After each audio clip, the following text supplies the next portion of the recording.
Projector na nakatingala, pwedeng manood habang nakahiga, from work time, lunch time, and bedtime. Tara, samahan nyo akong iset up ang makabagong projector from this to this.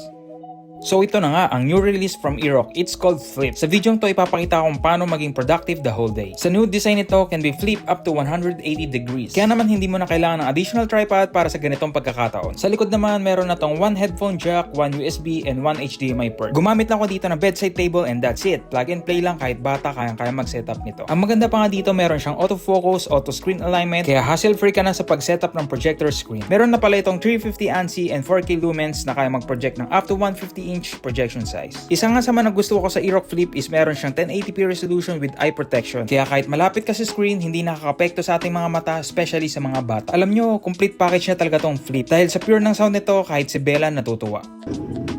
O diba? It comes with 1 year warranty pa yan. Kaya kung trip mo ng ganitong projector, ilalagay ko na yung link sa baba. Salamat!